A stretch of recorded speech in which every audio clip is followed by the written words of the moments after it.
चलो भाई। Good morning everyone. हाँ भाई, लास्ट गुड मॉर्निंग। करें आज के लेक्चर की शुरुआत। चलो फिर हम लोग, मैं बता देता हूँ क्या डिस्कस कर रहे हैं। आपके सी सीट में 4 पेपर होते हैं, ठीक है। पेपर 1, पेपर 2, पेपर 3 और पेपर 4। पेपर 3 जिसका नाम क्या है, इकोनॉमिक एंड बिजनेस एनवायरनमेंट, ये हम लोग क्या करेंगे जी, स्टार्ट करेंगे। ये पेपर हम लोगों ने शुरू किया है और इसमें चैप्टर नंबर 7 हमें डिस्कस करना है। ये चैप्टर मैंने लास्ट क्लास में शुरू करवाया था, एक बार मैं बता देता हूँ फिर से, ठीक है। चैप्टर का क्या नाम है भाई, बिजनेस एनवायरनमेंट। किस किस ने ये चैप्टर 12th में पढ़ा है?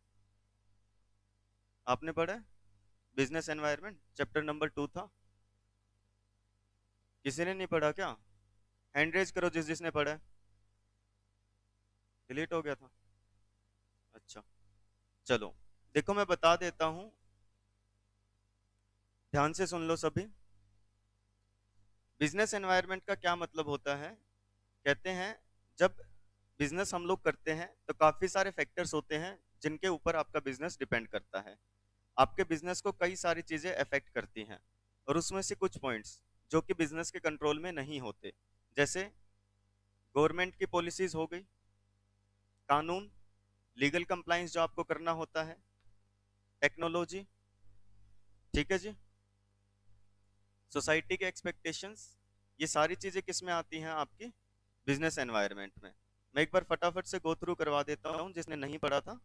वैसे तो आज जो हम टॉपिक करेंगे उसका कोई लेना देना नहीं है, अगर आपने पहली क्लास नहीं भी लगाई है, लेकिन स्टिल मैं बता देता हूँ क्या लिखा है। बिजनेस ऑर्गेनाइजेशन को इंटरेक्ट करना पड़ता है, कहते हैं business organisation has to interact and transact with its environment.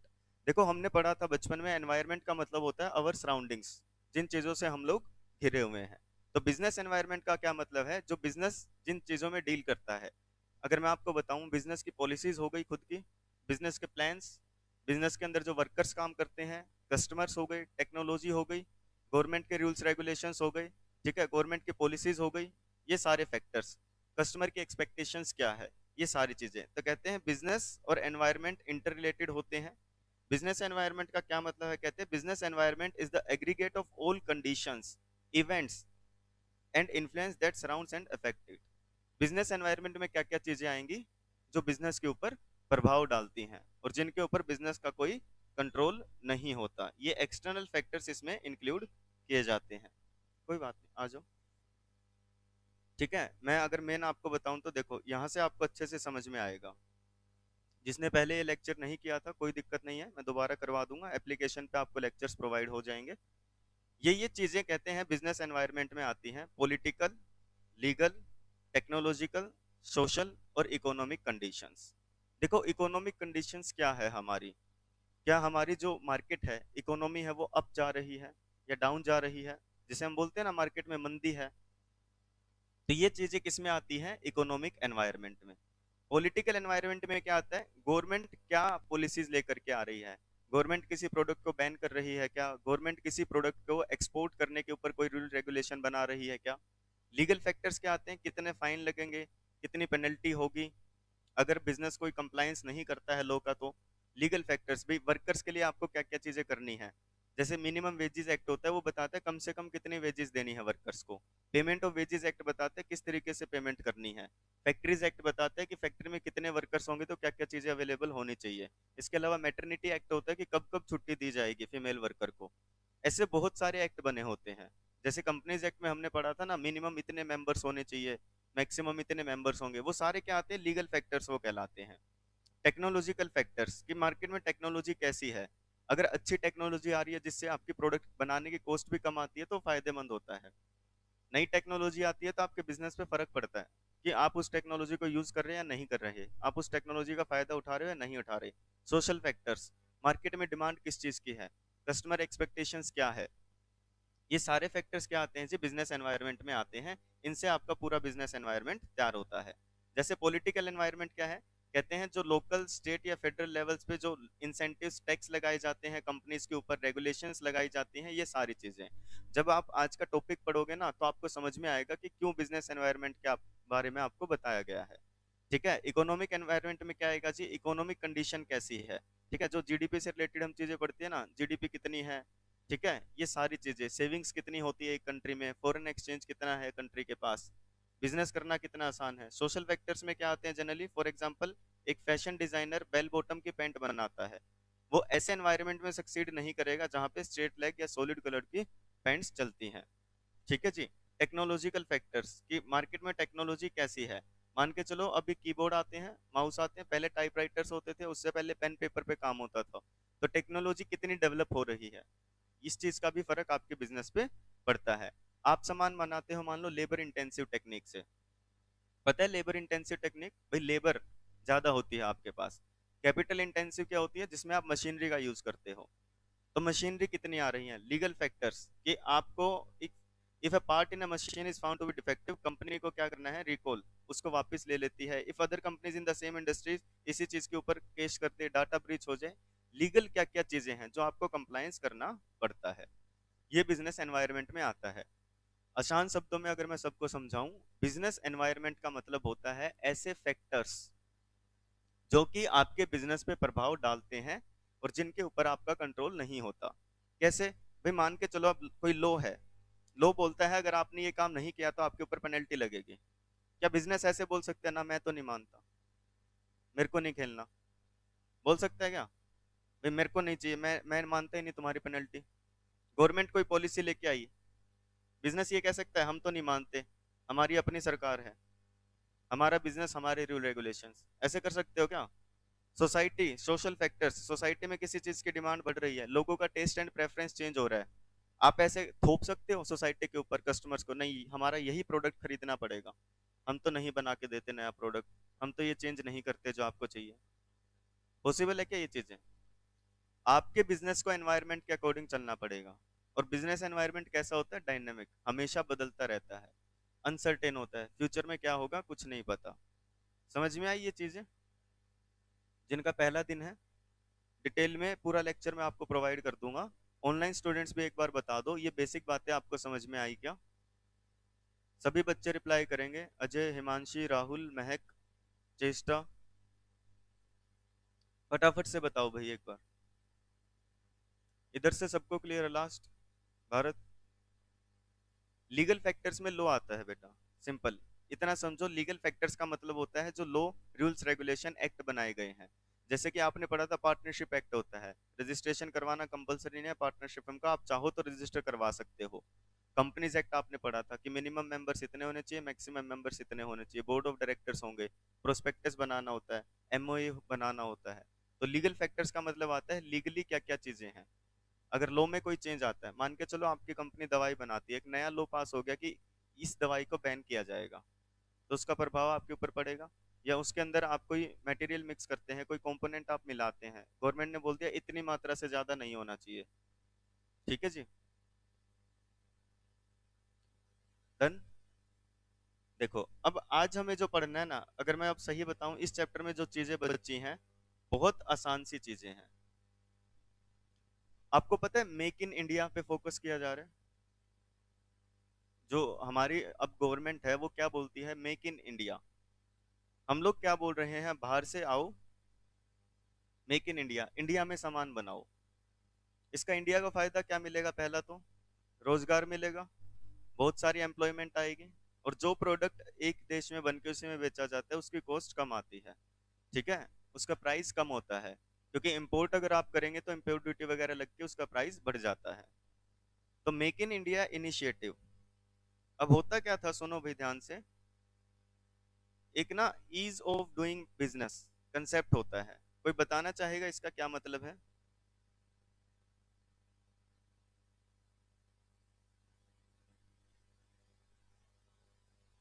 बताओ, हाँ जी।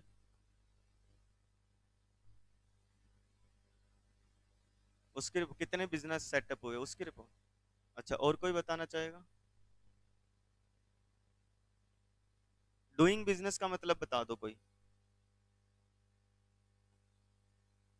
व्यापार करना। और ईज का मतलब क्या होता है? आसानी। तो हाँ जी, ईज ऑफ डूइंग बिजनेस का क्या मतलब हुआ कि बिजनेस को सेटअप करना कितना आसान है। ठीक है। अब क्या किया गया, रैंक दी गई, रैंक 1 2 3 ऐसे ना 190 देश उठाए गए और उसमें बोला गया कि किस देश में बिजनेस करना कितना आसान है। और आसान है का क्या मतलब है भाई?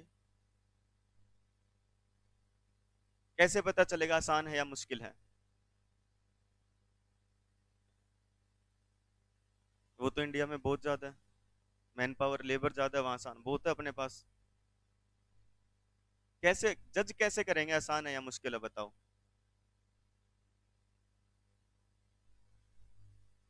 चलो एक सीधा सा बेसिक सा एग्जांपल बताता हूँ आपको, दो एग्जांपल लेते हैं।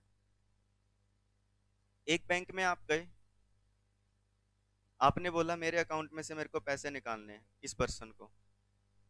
इसने आपकी डिटेल्स ली और आपको 5 मिनट के अंदर कैश दे दिया।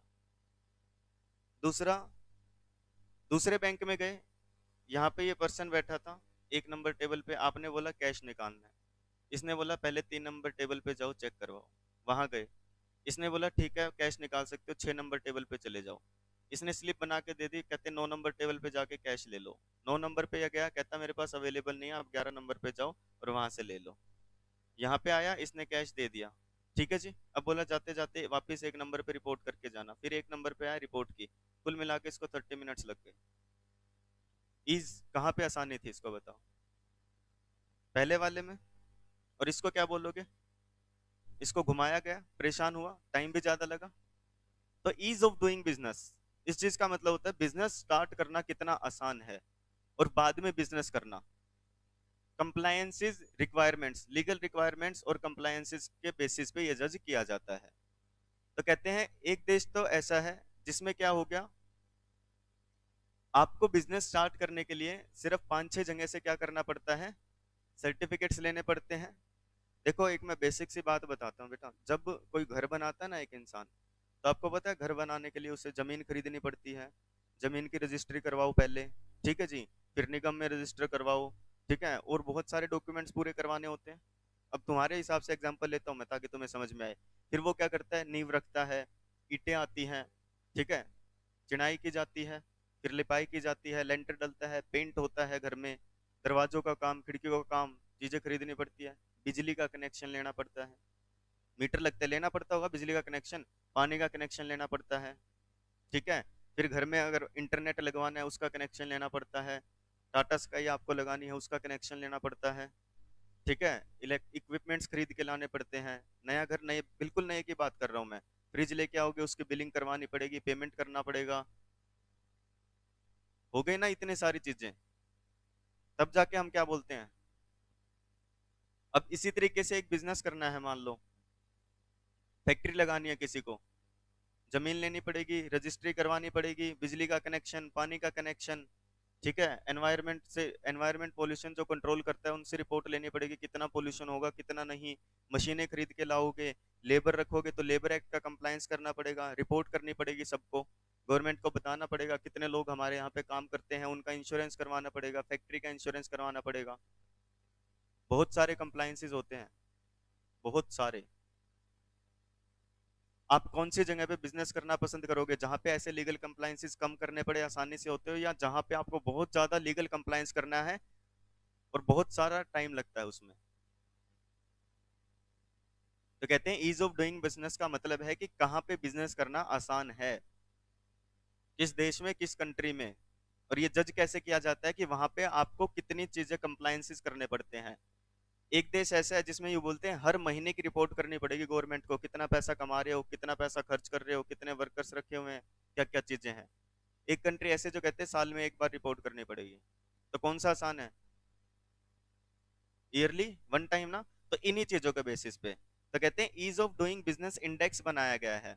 190 कंट्री है इसमें टोटल, चेक करके कि यहाँ पे कितने कंप्लाइंस। अभी ना पूरा समझोगे ना, पढ़ोगे तब समझ में आएगा। देखो, in the world banks latest doing business report, DBR बोलते हैं भाई, इंडिया ने जंप मारा है कितना, 23 पोजीशंस का, 100th रैंक थी 2017 में, अब कौन से रैंक पे आ गए? 77th rank. कितने में से? टोटल, यानी कि 190 देशों में से इंडिया में बिजनेस करना आसान 77th नंबर पे आता है, यानी कि इससे ऊपर 76 कंट्रीज और हैं। अब पेपर में जो क्वेश्चन आएगा, लेटेस्ट रैंक क्या है, 2020 में रिपोर्ट आई थी, उसमें इंडिया का रैंक अब 63rd हो चुका है भाई। ठीक है, ये नोट कर लेना। 2017 में कितना था? 100। ठीक है जी।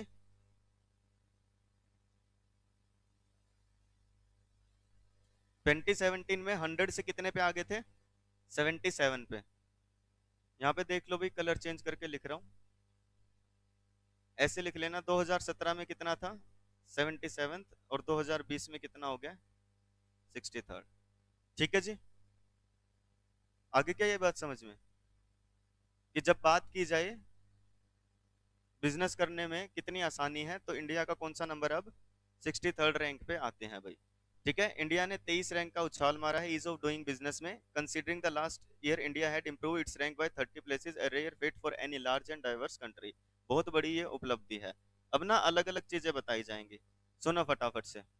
कहते हैं as the result of continued efforts by the government, India has improved its rank by 53 position in last 2 years and 65 position in last 4 years। अपने को इस चीज का कोई मतलब नहीं है, क्वेश्चन हमारा आएगा कि अभी कौन सी रैंक है। ठीक है, कह रहे पिछले 4 सालों में चेक करें तो 65 पोजीशंस का उछाल आया है, और पिछले 3 सालों में बात करें तो 53। ठीक है जी। The Doing Business Assessment provide objective measures of business regulations and their enforcement across 190 economies on 10 parameters affecting a business through its life cycle। इस चीज का मतलब क्या है, ध्यान से सुन लेना, बहुत आसान सी लाइन है। कहते हैं ये रैंक जो जीत आती है ना, कंपेयर किया जाता है कि एक बिजनेस को अपने पूरी लाइफ साइकिल, मतलब एक बिजनेस की शुरुआत से लेके एंड तक उसके 10 पैरामीटर्स बनाए जाते हैं, कि भाई ये 10 मेन पॉइंट है जो एक बिजनेस को अफेक्ट करते हैं, चाहे फिर वो इलेक्ट्रिसिटी हो, टैक्स पॉलिसी हो, ठीक है जी, लेबर कंप्लायंसेस हो। तो कहते हैं ये 10 चीजों के बेसिस पे हम क्या करते हैं, जज करते हैं, और फिर क्या बताते हैं कि किसका कितना रैंक आया। डूइंग बिजनेस असेसमेंट प्रोवाइड क्या करता है, ऑब्जेक्टिव बताता है बिजनेस की रेगुलेशंस, जो मैंने रेगुलेशंस गिनवाई ना आपको, बिजली का कनेक्शन लेना, ये करना वो करना, इन सब के ऊपर जज किया जाता है कि 190 इकोनॉमीज में 10 पैरामीटर डिसाइड किए गए, और जो सबसे कम, जहां पे कंप्लायंस आपको देखने मिलता है, सबसे कम सरदर्दी, सबसे जल्दी काम होता है, उसको नंबर 1 पे रखा जाता है। द डीबीआर रैंक, ठीक है जी, डूइंग बिजनेस अभी पढ़ा था ना, countries on the basis of distance to frontier. इसका मतलब क्या है, एक स्कोर दिखाता है that shows the gap of an economy to the global best practice. Compare करना एक कंट्री की इकोनॉमी को बाकी पूरे वर्ल्ड से। ठीक है जी। दिस ईयर इंडिया का डीटीएफ स्कोर इंप्रूव हो गया, 67.23 हो गया 60.76 से। ठीक है, कहते हैं इंडिया ने, अच्छा टोटल कितने बताए गए हैं यहाँ पे? 10 पैरामीटर है ना, जिनके बेसिस पे जज किया जाता है। कौन से 10? ये देखो, एक बार यहाँ पे कुछ बताया गया, कंस्ट्रक्शन के परमिट कितने चाहिए होते हैं अगर आपको इंपोर्ट एक्सपोर्ट करना है, तो बिजनेस को स्टार्ट करना, लोन लेना, इलेक्ट्रिसिटी लेना, कॉन्ट्रैक्ट्स करना। लोन लेने के लिए क्या करना पड़ता है? डॉक्यूमेंट्स वगैरह लगाने पड़ते हैं ना बहुत सारे। तो क्या कह रहे हैं, कंस्ट्रक्शन परमिट की जब बात थी तो इंडिया का क्या रैंक आता था? 181। और 2018 में कौन सा रैंक आ गया? 52। यानी कि कितनी इंप्रूवमेंट हुई है? 120। ट्रेडिंग अगर करनी हो अक्रॉस बॉर्डर्स, यानी कि इंपोर्ट एक्सपोर्ट, तो ये रैंक था, अब ये आ गया, इंप्रूव हुआ है ना। बिजनेस को स्टार्ट करने में ये रैंक था, अब ये रैंक आ गया, इंप्रूव है। लोन अगर लेना है, पहले ये रैंक था, अब ये इतनी इंप्रूवमेंट। ठीक है, और टोटल 77th रैंक अभी पढ़ा है ना, इंडिया की 77th रैंक थी, और अब और इंप्रूव होके कौन सी होगी? 60। ठीक है जी, समझ में आ गई ये बात? तो अब ये जो ऊपर लिखा है ना, यही चीज लिखी है कि इंडिया ने अपनी रैंक है इंप्रूव की है 6 आउट ऑफ 10 इंडिकेटर्स। भाई 6 जो है ना वहां पे इंप्रूव हुआ है, 1 2 3 4 5 6। और इंप्रूव कैसे हुआ है ये देख लो, इतना इतना उछाल आ गया। जहाँ पे 2017 में हमारी रैंक थी 181, अब कितनी हो चुकी है? 52। ठीक है जी, and has moved closer to international best practices on the 7 out of 10 indicators. और हम नजदीक पहुंच रहे हैं दी बेस्ट के, धीरे धीरे। The most dramatic improvements have been registered in the related to construction permits. सबसे ज्यादा रैंक कहाँ पे फायदा हुआ है, सबसे ज्यादा इंप्रूव कहाँ हुआ है, कंस्ट्रक्शन परमिट्स में ना। कैसे, यहां से यहाँ पहुंच गए, इतनी इंप्रूवमेंट है, दिख रहा है। तो यही चीज तो लिखी गई है, जो सबसे ड्रामेटिक इंप्रूवमेंट हुई है वो कहाँ पे हुई है, कंस्ट्रक्शन परमिट्स में एंड ट्रेडिंग अक्रॉस बॉर्डर्स में। कहते हैं जहां बात है कंस्ट्रक्शन परमिट्स की, इंडिया की रैंक इंप्रूव हो गई है 181 से 52, यानी कि एक साल के अंदर अंदर 129 रैंक्स का फायदा हुआ है। और ट्रेडिंग अक्रॉस बॉर्डर में 66 हो गई है, 66 रैंक का फायदा हुआ है हमें, 146 से किस पे आ गए हम, 80 पे। जहां जहां पे इंप्रूव हुए हैं ये दिखा रखा है। अब समझे ये क्या चीज है, पक्का। इधर से एक बार ऑनलाइन स्टूडेंट्स वाई का रिप्लाई करेंगे सभी, सिर्फ वाई का, अगर ये चीजें क्लियर है तो।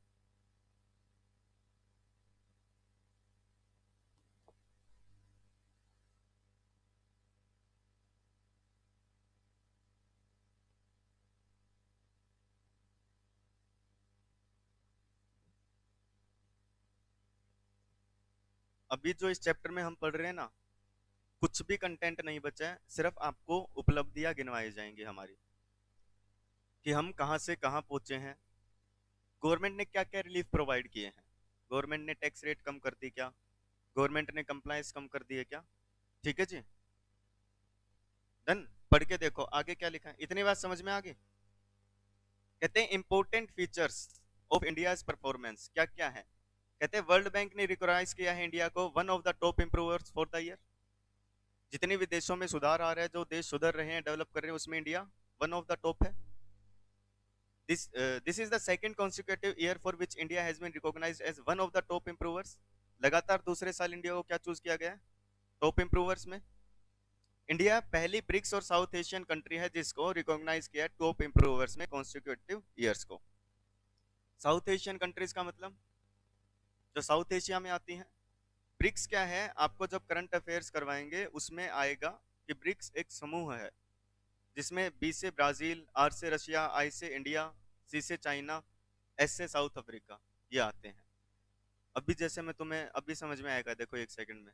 अभी वॉर किस किस देश की हो रही है, रशिया और यूक्रेन। रशिया किसे कह रहे हैं बीच में मत आना, ये सुने, नाटो। क्या है नाटो, ग्रुप ऑफ कंट्रीज है। तो ये भी क्या है, ब्रिक्स, ग्रुप ऑफ। तो कह रहे इनमें से टॉप इंप्रूवर्स इंडिया कहलाया। और India has recorded the highest improvement in 2 years by any large country since 2011 in the doing business assessment. कहते हैं इंडिया ने हाईएस्ट इंप्रूवमेंट दर्ज की है 2 सालों में, अगर कंपेयर किया जाए बड़ी बड़ी इकोनॉमीज में। क्यों, क्योंकि उन्होंने 53 पोजीशंस का गैप कवर किया है।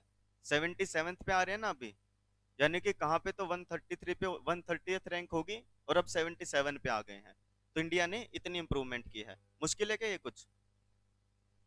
आगे क्या लिखा है, as a result of continued performance India is now placed at first position among South Asian countries as against sixth in the 2014।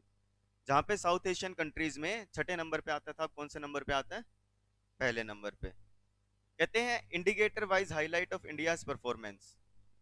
भाई जो ये ऊपर इंडिकेटर पढ़े ना हमने, देखे थे ना, ये construction permit, trading, starting a business, loan लेना, इलेक्ट्रिसिटी लेना।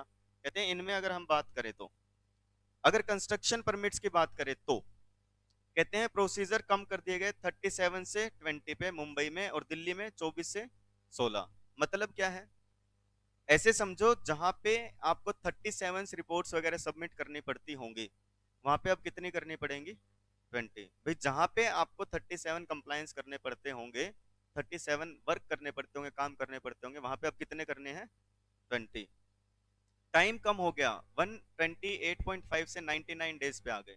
जिस काम को करने के लिए आपको लगभग लगभग 129 दिन लगते थे, वो कितने दिन में हो जाएगा, 99। दिल्ली में जहाँ पे 157 डेज लगते थे, वो काम कितने दिन में हो जाता है, 91 डेज में। Building quality control index improve हो गया है 12 से 14 पे मुंबई में, और 11 से 14 में दिल्ली में। ठीक है, बिल्डिंग जो होती है उसको क्वालिटी करने के लिए जो कंट्रोल इंडेक्स है। Cost of obtaining construction permit कहते हैं 23% से कितने पे आ गई है, 5.4% पे। डीटीएफ स्कोर इंप्रूव हुआ है 33.80 से 70। अच्छा स्कोर पता है आपको हमेशा बढ़ना अच्छा होता है। एक तो 65 नंबर आए, एक 85, कौन सा स्कोर अच्छा है? 85। तो ये इसलिए बढ़ा हुआ है, कभी आपको कहीं पे, और रैंक जितनी कम होती है उतनी अच्छी होती है। ठीक है। जब बात करते हैं, कहते हैं ट्रेडिंग अक्रॉस बॉर्डर्स की, पढ़ना, इंपोर्ट की। अच्छा, पहले बात किसकी कर रहे हैं? दिल्ली की। इंपोर्ट में कहते हैं डॉक्यूमेंट्री कंप्लाइंस 2017 में 58 आवर्स लगते थे और लगभग लगभग $140 की कॉस्ट आती थी डॉक्यूमेंट्स वगैरह का कंप्लाइंस करने में। अब कितने आते हैं? 25 आवर्स के आसपास समय लगता है और इतनी कॉस्ट आती है। बॉर्डर कंप्लाइंस में इतना टाइम लगता था, इतनी कॉस्ट आती थी, अब देख लो कितना कम हो गया है, 262 आवर्स से 92 आवर्स बस। डॉक्यूमेंट्री कंप्लाइंस एक्सपोर्ट की जब बात करें तो 21 से 6 घंटे पे आ गया और 90 से $80 पे। समझ गए क्या ये?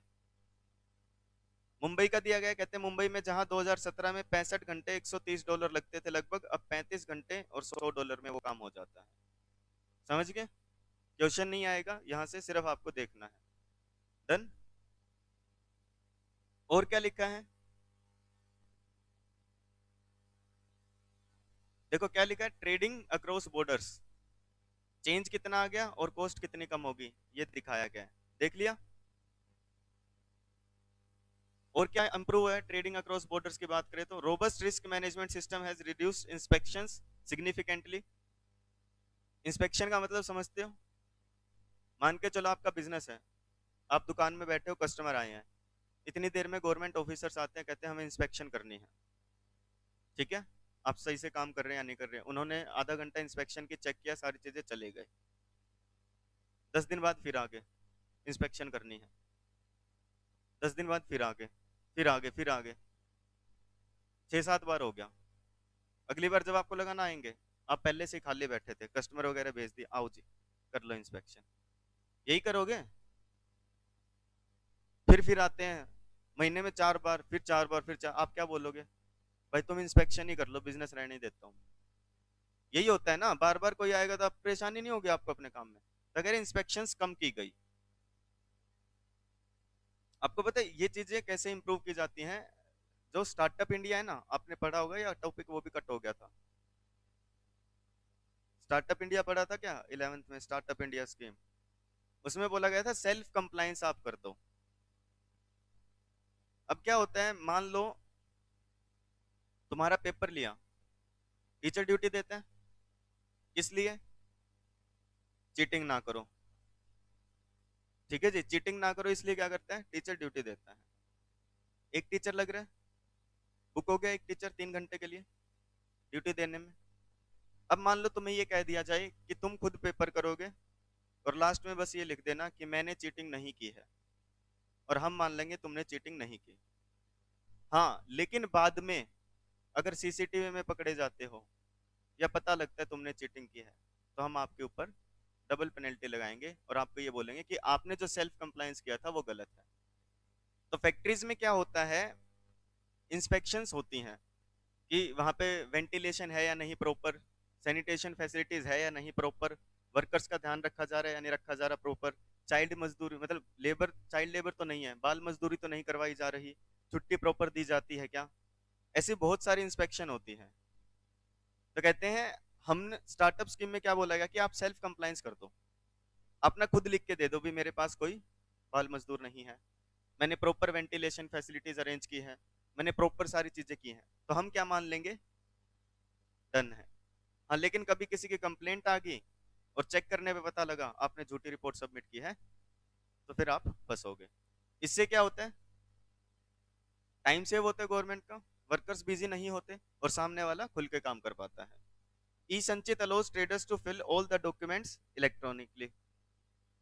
बिजली का बिल याद दिलाता हूँ, भरने के लिए गए हो कभी पेरेंट्स के साथ, लाइन में लगना पड़ता था। सिलेंडर लेने के लिए गए हो कभी? हमें तो जाते थे भाई, स्कूल से छुट्टी दिलाई जाती थी एक दिन, बकायदा इस चीज के लिए सिलेंडर लेके आना, 1.5-2 घंटे लगेंगे, पकड़ के लेके आना होता था, लाइन में लगना होता था। लाइन में अगर लेडीज लगी हो तो जल्दी नंबर आ जाता था, या बच्चा लगा हो तो जल्दी भेज देते थे। अब सारे काम क्या हो रहे हैं, इलेक्ट्रॉनिक। एक तो मूवी टिकट पहले थिएटर में जाओ फिर खरीद के लाओ, देख के आनी थी, एक अब ऑनलाइन ले लेते हो, बिजली का बिल ऑनलाइन भर देते हो, याद है क्या, रिचार्ज करने के लिए दुकानों पे जाते थे, अंकल जी रिचार्ज कर दो, या टॉक टाइम के कूपन ला के रखते थे। गुजरे हो क्या इस दौर से? हम तो बहुत गुजरे हैं भाई। 10-10 20-20 रुपए के कूपन लेके आते थे, कब इमरजेंसी हो जाए स्क्रैच करके रिचार्ज, *123 कूपन नंबर हैश। याद है क्या ये चीजें? तुम तो नए जमाने का भाई। दिल्ली का कितना नेट मिलता है? 1.5 GB 2 GB। हम रिचार्ज करवाते थे 250 रुपए का, 1 GB मिलता था, 1 मंथ का। किया कैसे यूज, 1 महीने में 1 GB? बहुत बहुत नहीं होता था। किसने कहा ये? बहुत पता है वो कैसे होता था? हम कैसे चलाते थे नेट? हैं? सबसे पहले तो फोन लाने के बाद, अरे ये अब आए हैं इंस्टा, कोई नहीं चलाता था उस टाइम। मैंने जब 12th की तब व्हाट्सएप लॉन्च हुआ था 2014 में। हम्म, सुनो, यूट्यूब तो बंद की जाती थी, और नेट पता है कैसे यूज करते थे हम? ऑन किया, 2-3 सेकंड ऑफ किया, किस किस के मैसेज आए, इतने में मैसेज आया था, 20 KB डाटा कंज्यूम्ड, और बाई चांस वो लिखा जाए 1 MB डाटा कंज्यूम, दिल का दौरा आता था सीधा। हॉटस्पॉट नहीं देते थे हम। अब तो तुम ले हॉटस्पॉट ओपन रखते हो ना, कर यूज। हॉटस्पॉट सिर्फ एक शर्त पे दिया जाता था, ऐप अपडेट नहीं करेगा। और अगर किसी ने कर लिया ऐप अपडेट, फिर उसकी परेड होती थी। हम ऐसे नेट चलाते थे भाई, ऑन किया ऑफ किया, ऑन किया व्हाट्सएप पे मैसेज आ गए सबके, रिप्लाई टाइप के सबके, फिर ऑन करके ऑफ कर दिया, चले गए। 2G नेट होता था। अब तो नेट ज्यादा कंज्यूम क्यों होता है? फोन की डिस्प्ले बड़ी हो गई, फुल एचडी वीडियो देखते हो अब आप यूट्यूब पे। पहले तो यूट्यूब यूज ही नहीं करते थे। आप चेक करना कितना जंप आया यूट्यूब व्यूइंग में इंडिया में, नेट कंजप्शन में। ये सैंपल पेपर वगैरह तुम्हें अब मिल जाते हैं ना नेट से डाउनलोड। हम शहंशाह का दर्जा देते थे जिसके पास सैंपल पेपर होता था, नेट से डाउनलोड कर लिया, वाह भाई वाह। कंप्यूटर में नेट, वो याद है क्या, डोंगल आता था उसमें सिम डाल के चलाते थे। हाँ, नेट सेटर बोलते थे। आइडिया का क्या, एयरटेल का। अब तो बहुत सारी चीजें इंप्रूव हो गई है। आपको अब तो 250 रुपए में कितने दिन के लिए मिल जाता है नेट? अब तो महीने डेली का 2 GB करो। टॉक टाइम बैलेंस लगता है, अब तो घंटों घंटों बात कर लेते हो ना, है ना फोन पे। देख, कितने मुस्कुरा रहे हैं। तब लगता बैलेंस, बैलेंस लगता था तब। और क्या किया है भाई, कहते टाइम और कॉस्ट कम हो गए हैं, self ceiling container at the factory, ये चीजें इंप्रूवमेंट्स गिनाई गई हैं भाई। आगे देखो फटाफट से। बिजनेस को स्टार्ट करने के लिए क्या हुआ है, प्रोसीजर रिड्यूस हो गए हैं, कितने? 11 से 10 दिल्ली में, 12 से 10 मुंबई में। टाइम रिड्यूस हो गया, जहाँ 30 दिन लगते थे बिजनेस को शुरू करने में, 16 डेज में कर सकते हो। दिल्ली में 1 महीना मुंबई में 1 महीना लगता था, अब 70 डेज में कर सकते हो। पैन टैन डिन, ठीक है। परमानेंट अकाउंट नंबर होता है, डायरेक्टर आइडेंटिफिकेशन नंबर मर्ज कर दिया। स्पाइस पढ़ा था क्या किसी ने? क्या था? क्या था? कुछ? हम्म, एक्ट नहीं था, स्पाइस फॉर्म। बताओ क्या था? ई फॉर्म था किस चीज के लिए? Simplified pro forma for incorporation of company electronically. पता है, हाँ पहले क्या होते थे, कंपनी को इनकॉर्पोरेट करने के लिए ना बहुत सारे फॉर्म लगते थे। ठीक है, INC 1 फाइल करना है नेम के लिए, INC 2 लेना है, INC 8 लेना है, 21 24 32। अब इन सबको करके एक ही परफॉर्मा बना दिया। पहले ऑफलाइन था, अब ऑनलाइन कर दिया। ठीक है। और कहते हैं आप जब कंपनी इनकॉर्पोरेट करोगे उसके साथ ही आपको डिन भी इशू हो जाएगा, पैन भी, टेन भी, ये सारी चीजें। No requirement of inspection for registration under shops and establishment in Mumbai.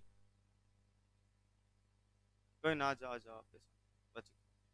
क्या लिखा गया है? इंस्पेक्शन फॉर रजिस्ट्रेशन अंडर, अब इंस्पेक्शन की रिक्वायरमेंट नहीं है मुंबई में। डिस्टेंस टू फ्रंटियर इंप्रूव्ड, अभी ऊपर पढ़ के आए थे ना, एक इकोनॉमी को जब ग्लोबल प्रैक्टिसेस के अकॉर्डिंग क्या किया जाता है, compare. Access to credit, access to credit का क्या मतलब है भाई? लोन वगैरह लेना कितना? रैंक इंप्रूव हो गई 29 से 22 पे, TTF इंप्रूव हो गया 75 से लेके 80 पे, लीगल राइट इंडेक्स भी इंप्रूव हुआ है। Secured creditors will now be repaid first during business liquidation, hence given priority over other claims. इसका मतलब समझ में आया क्या? अभी नहीं पढ़ाया था ये रहा फ्रंटियर। यहाँ पे स्कोर, जब एक इकोनॉमी को कंपेयर किया जाता है ग्लोबल प्रैक्टिसेस के, यही चीज सही रहा, डिस्टेंस टू फ्रंटियर स्कोर। इसका क्या मतलब है, यहाँ पे पढ़ा था ना, एक मिनट दोबारा से देख लो। जब कंपेयर किया जाता है किस चीज को, आपकी एक पर्टिकुलर कंट्री की इकोनॉमी ग्लोबल प्रैक्टिसेस कितना, ये रहा, score that shows the gap. ठीक है, किस चीज का गैप शो करता है, of an economy to the global best practice. Global best practice का मतलब है कंप्लायंसेस वगैरह, दी बेस्ट कंप्लायंसेस से हम कितना दूर हैं, कितना नजदीक है, कितना स्कोर है हमारा। इसका क्या मतलब है भाई, सिक्योर्ड क्रेडिटर्स, ऐसे क्रेडिटर्स जिनसे उधार ली गई है कुछ ना कुछ गिरवी रख के, ठीक है जी, कुछ सिक्योर्ड करके एसेट दे करके, कोई भाई अगर हम पैसा ना लौटाए तो ये एसेट्स बेच के पैसा रिकवर कर सकते हो, कहते हैं इनको प्रायोरिटी दी जाएगी, जब भी कोई बिजनेस बंद होगा तो पहले इनको पैसे चुकाए जाएंगे, फिर किसी और को पैसा चुकाया जाएगा। समझे।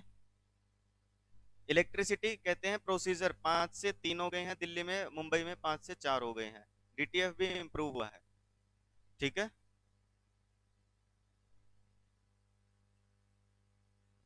ये देख लो, रैंक ये थी, ये थी, ये थी, ये थी, अब इसके आगे। ठीक है जी, तो इम्प्रूव होते जा रहे हैं ना हम, ease of doing business index, तभी तो अब कंपनी काम करना शुरू कर रही हैं, अपने अपने बिजनेस फैक्ट्रीज लगा रही है और सारी चीजें। Improvement has taken place, improvement क्यों आई है, क्योंकि गवर्नमेंट सरकार की कमिटमेंट है कि हम क्या करेंगे, रिफॉर्म्स लेकर के आएंगे, एक्ट चेंज करेंगे, लॉ चेंज करेंगे, आसान करेंगे बिजनेस करना सबके लिए। ठीक है, the government has undertaken an extensive exercise of stakeholder consultations to understand क्या क्या चैलेंज फेस करने हैं। स्टेक होल्डर्स कंसल्टेशंस का मतलब क्या होता है, जो लोग बिजनेस करते हैं ना, उनके साथ मिलना, उनसे पूछना भाई तुम्हें क्या दिक्कत आ रही है, तुम्हें क्या लगता है कौन सी गवर्नमेंट के प्रोसेस को ठीक किया जाए, कहाँ पे सिंप्लीफिकेशन लाया जाए, कौन कौन सी चीजें ठीक की जाए, कौन बता पाएगा, ये जो बिजनेस करते हैं, जो बड़े बड़े बिजनेस इंडस्ट्रियलिस्ट हैं वही बता पाएंगे ना। हमें इस चीज में दिक्कत आती है, हमें जमीन खरीदना बहुत मुश्किल लगता है, हमें इस गवर्नमेंट डिपार्टमेंट से रिपोर्ट लेना बहुत मुश्किल काम लगता है, 10 तो चक्कर कटवाते हैं तब जाके काम होता है। तो वहाँ पे चीजें हमें दिक्कत आती है, हम कोई डॉक्यूमेंट सबमिट करवाने जाते हैं, वहाँ लाइन लगी होती है, तो फिर क्या बोलेंगे, इलेक्ट्रॉनिक कर देते हैं जिस चीज को। समझे, तो ये सारी चीजें। आगे क्या लिखा है, 8 इंडिकेटर्स जिसमें इंडिया ने पिछले 4 सालों में इंप्रूवमेंट दिखाई है, बढ़ा था वैसे तो। कंस्ट्रक्शन परमिट्स, अब ये 4 सालों का कंपैरिजन है भाई, trading, paying taxes, resolving insolvency, enforcing. Paying tax का मतलब टैक्स देने में, रिसॉल्विंग इंसॉल्वेंसी मतलब अगर आप कंगाली की तरफ जा रहे तो उससे निकालना, रिसोल्व करना चीजों को, कॉन्ट्रैक्ट करने में, बिजनेस शुरू करने में, उधार लेने में। ठीक है जी, समझ गए, पक्का, मुश्किल है क्या कुछ भी, सिर्फ चीजें बताई जा रही हैं, एक ओवरव्यू। आपके इस सी सीट में लगभग आधा कंटेंट है ना वो ऐसा है जो सिर्फ आपको समझना है, बहुत ज्यादा क्वेश्चंस यहाँ से नहीं आएंगे भाई। आप अभी देखोगे इसमें आपके डिमांड सप्लाई इकोनॉमिक्स का कंटेंट है, वो बाकी है, वहां से क्वेश्चंस निकलेंगे। मेरा सारा कंटेंट ऐसा ही है जो मैं पढ़ाऊंगा, कुछ चीजें समझानी है बस, जहां से क्वेश्चंस आएंगे वो बताने हैं। ठीक है, क्या लिखा गया है, department for promotion of industry and internal trade coordination with central ministry department government unit territories reform measures लिए हैं उन्होंने इंप्रूव करने के लिए, फिर से वही बात लिखी है भाई। ठीक है, इंडेक्स दिखाया गया है, फिर से रिपोर्ट दिखाई गई है पूरी, जब जब कंपेयर किया गया है तो हमारी यहाँ पे रैंक कितनी है, यहाँ पे रैंक कितनी है, अपने को लेटेस्ट याद रखनी है भाई। ठीक है, इसका मतलब बताना क्या है,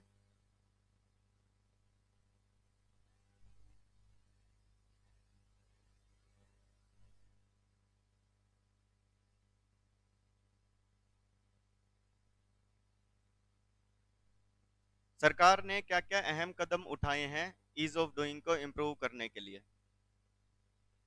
ठीक है, क्या पढ़ेंगे अब, बिजनेस में स्टार्ट करने के लिए क्या क्या इंप्रूवमेंट की है, यहाँ से और अच्छे से समझ में आएगा भी कैसे ये रैंक इंप्रूव हो रही है। कंस्ट्रक्शन परमिट्स में क्या क्या हुआ है, इलेक्ट्रिसिटी लेनी है तो, क्रेडिट टैक्सेस के लिए क्या क्या गवर्नमेंट ने चीजें चेंज की है, ट्रेडिंग अक्रॉस बॉर्डर्स, कॉन्ट्रैक्ट करने के लिए गवर्नमेंट ने क्या क्या इंप्रूवमेंट किए हैं, इंसॉल्वेंसी जो 8 इंडिकेटर दिखाए थे ना, स्टेट्स ने क्या क्या किया है उस चीज के बारे में बताया जाएगा भाई। ये सारे जैसे आप पढ़ लोगे क्या होगा फिर आपका चैप्टर पूरा हो जाएगा। कहा था ना छोटा सा चैप्टर है। पहली क्लास में बिजनेस एनवायरनमेंट के बारे में पढ़ा, आज कुछ पढ़ा है हमने? आज तो बस यही देखा ना, भी रैंक है, इम्प्रूव हो गई बस। और कल ये देखेंगे क्यों हुई ये इम्प्रूव, और फिर चैप्टर क्या हो जाएगा, कंप्लीट हो जाएगा। ठीक है। इसके अलावा फिर एक और चैप्टर आएगा एंटरप्रेन्योरशिप, वो और भी आसान। ये भी पढ़ा था क्या किसी ने, एंटरप्रेन्योरशिप क्या होता है? हम्म। हाँ, इससे ऊपर वाला नहीं, इससे पहले वाला वो। हाँ। ऑनलाइन स्टूडेंट्स एक बार रिप्लाई कर दो, एनडी का रिप्लाई कर देना भाई, नो डाउट। ठीक है। और जितने भी स्टूडेंट्स हैं क्लास में, ये कॉन्टेक्ट नंबर नोट कर लो और इस पे व्हाट्सएप कर देना, मैं आपको ब्रॉडकास्ट लिस्ट में ऐड कर लूंगा। इसका फायदा ये होगा, मैं मैसेज करूंगा तो आपको मिलेगा, और फोन में नंबर सेव होगा तो ही मिलेगा भाई मैसेज। ठीक है। ये नंबर सेव कर लो और मेरे को व्हाट्सएप कर दो, अपना नाम लिख के मैं आपका नंबर सेव कर लूँ। बैच भी लिख देना साथ में।